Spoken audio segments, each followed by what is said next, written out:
வணக்கம். சாண்டில்யன் அவர்கள் எழுதிய மன்னன் மகள், அத்தியாயம் 65. அவன் கண்கள். அதோ அவன் கண்களை பாருங்கள். உள்ளூர உணர்ச்சிகள் பெரும் அலைகளாக எழுந்து கொண்டிருந்தாலும் அவற்றை சிறிதும் வெளியில் காட்டாத வறட்டு குரலில் சிறிது இறைந்தே இந்த வார்த்தைகளை உதிர்த்தான் ராஜேந்திர சோழ தேவன். அந்த முத்தானி மண்டபம் கூட ராஜேந்திரனுக்கு துணை புரிவது போல நாலா பக்கங்களிலிருந்தும் அதோ அவன் கண்களை பாருங்கள் என்று எதிரொலி செய்தது. கரிகாலன் பிறப்பை சந்தேகத்துக்கு இடமென்று காட்டி கொடுக்கும் அந்த கண்களின் அத்தாட்சியிலிருந்து அந்த வம்சத்தார் யாருமே தப்ப முடியாது என்பதை அறிந்து கொண்ட துறவியார் திக்பிரமை அடைந்ததன்றி அந்த சமயத்தில் உண்மையாகவே உலகத்தை பெரிதும் வெறுத்து உண்மை துறவியாகி ஆசனத்தில் சாய்ந்து விட்டார். அந்த வார்த்தைகளை அர்த்த புஷ்டியுடன் உதிர்த்த ராஜேந்திரன் குரல் சிறிதும் உணர்ச்சியை காட்டாவிட்டாலும் முகத்தில் படர்ந்த கோபசாயியை கொஞ்சம் அதிகப்பட அவன் ஆசனத்தில் ஒரு முறை அசைந்தான். இந்த நிலையிலே அசையாதிருந்தவர்கள் 2 பேர்கள்.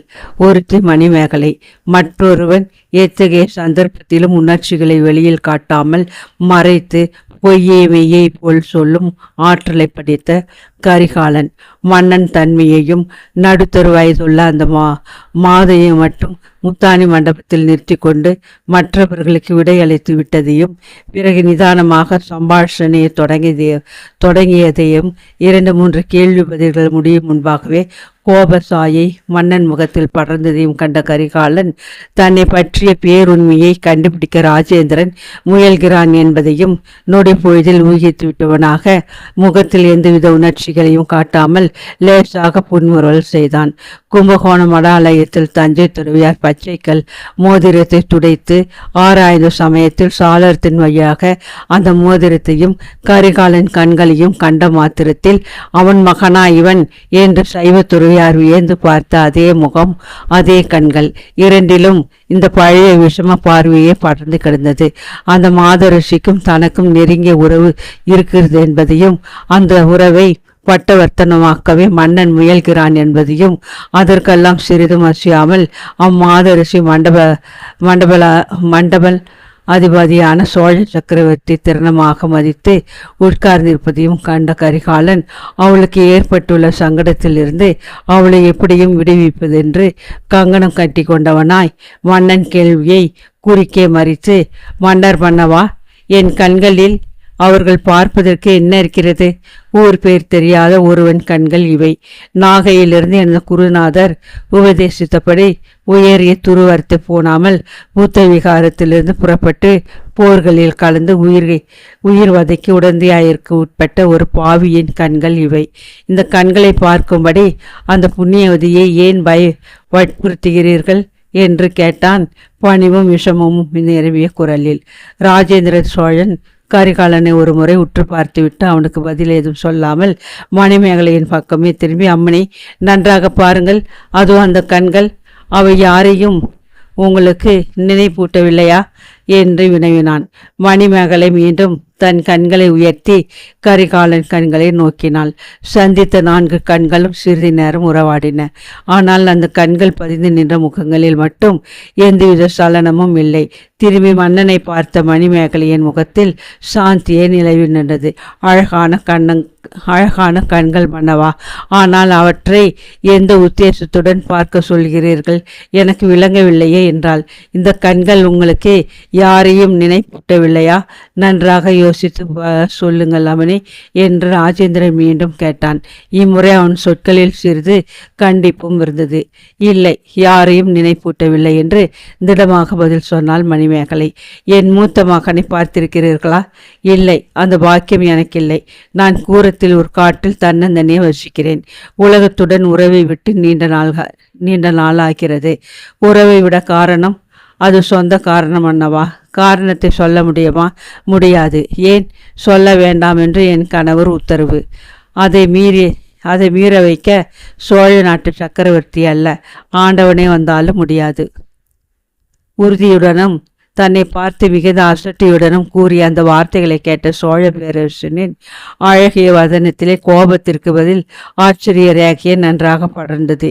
இப்பேற்பட்ட கட்பரிசிகள் தமிழ்நாட்டில் இருக்கிறார்கள் என்பதை நினைத்து பார்த்ததால் பெருமிதத்தோடு உவகையும் கொண்ட ராஜேந்திரனின் வாயிலிருந்து அடுத்து உதிர்ந்த வார்த்தைகளில் கருணையும் அன்பும் பொங்கி வழிந்தன. அம்னி, உங்களை போன்ற தவச்செல்விகளால் இந்த தமிழ்நாடு சிறப்படுகிறது. அதை கண்டு மன்னனான நானும் பெருமை அடைகிறேன். உண்மை அறிந்து மன்னன் வாழ வேண்டும் என்ற தமிழ் பண்பாட்டின் முறைப்படிதான் இந்த கேள்வியை கேட்கிறேன். தவறாக நினைக்க வேண்டாம். எந்த மன்னாதி மன்னனுக்கும் வணங்காத என் தலை தங்களை போன்ற கற்புக்கரசிகளின் கால்களில் தாழ்வதை பெருமையாக கொள்ளும்.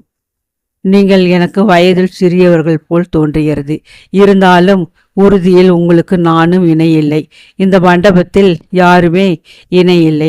ஆகவே தாயே, பணிவுடன் கேட்கிறேன், சொல்லுங்கள், என் தந்தையாவது பார்த்திருக்கிறீர்கள் அல்லவா என்று மெல்ல கேட்டான் ராஜேந்திரன்.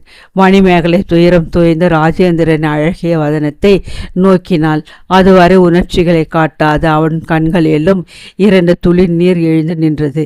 மன்னர் பெருமானே, நீயே இந்த சோழ மண்டலத்தை ஆள தகுந்தவன், துளி கூட சந்தேகமில்லை. உன் பண்பும் உன் பணிவும் உன் வீரத்துக்கு சிறிதும் சலைத்தவை அல்ல. ஆகையால் நீ உயர்ந்தவன். இப்படி நீ என்று அழைக்கிறேனே என்று நினைக்காதே. உன்னை விட நான் வயதில் சற்று பெரியவள். உன்னை ஏகவசனத்தில் அழைக்கும் உரிமையும் எனக்கு உண்டு. அது என்ன உரிமை என்று மட்டும் கேட்காதே. கற்புக்கரசி என்று நீ என்னை அழைத்தாய். அது உண்மை என்று நீ நம்பினால் என்னை உன் அன்னையாக மதித்து நட. நான் சொல்லும் வார்த்தைகளுக்கு தடை சொல்லாதே. மேற்கொண்டு எந்த கேள்வியும் கேட்காதே என்றால் உணர்ச்சியால் குழைந்து போன குரலில். அடுத்த வினாடி அந்த மண்டபத்தில் மௌனம் சிறிது நேரம் நிலவியது. அந்த மௌனத்தை கரிகாலனை கலைத்தான். மன்னவா, இந்த அம்முனியின் சொல்லை தாங்கள் எப்படி மீற முடியும்? மண்டலத்தை ஆள்பவரானாலும் கற்புடைய மாதருக்கு கீழ்ப்படிவது தானே மாநிலத்தின் வழக்கு. என்னுடைய கண்களை பற்றி இப்பொழுது என்ன கவலை? சோழ மண்டலத்தில் எத்தனையோ அனாதைகள் இருக்கிறார்கள். அவர்கள் கண்களை எல்லாம் ஆராய்ந்து கொண்டிருந்தால் மன்னருக்கு ஒரு ஜென்மம் போதாது, பல ஜென்மங்கள் வேண்டியிருக்கும் என்றான் கரிகாலன். மன்னன் முகத்தில் கவலையும் துக்கமும் சிறிது தோல்விக்குறியும் கூட துலங்கின. ஆகவே கரிகாலனை பார்த்து சொன்னான், கரிகாலா, உன் கண்கள் அனாதையின் கண்கள் அல்ல என்று. வேறு யார் கண்கள் மன்னவா? கரிகாலன் தன்னை பார்த்து நகைக்கிறான் என்பதை ராஜேந்திரன் உணர்ந்து கொண்டாலும் அதை சிறிதும் வெளிக்காட்டாமல் தன் நினைவு அறுபடாமலும் தொடர்ச்சியாக பேசினான். உன் கண்கள் அனாதையின் கண்கள் அல்ல கரிகாலா, அவை அரசவம்சத்தின் கண்கள், அதுவும் சோழ சாம்ராஜ்யத்தின் கண்கள். பார்த்தவுடனே நான் புரிந்து கொண்டேன். பார்க்கும் யாரும் புரிந்து கொள்ளாமல் இருக்க முடியாது. இந்த கண்களை உடையவனின் பூர்வீகத்தை இந்த பூமண்டலத்தில் யாருமே மறைக்க முடியாது. அரையன் ராஜராஜன் தன் ஓலைகளில் சோழர் குல ராஜமுத்திரையை பொறித்து உன்னை பற்றி இந்த தஞ்சை துறவியாருக்கும் எழுதிய போதே உண்மையை ஓரளவு ஊகித்தேன். உன்னை பார்த்ததும் உண்மை ஊர்ஜிதமாக்கிவிட்டது.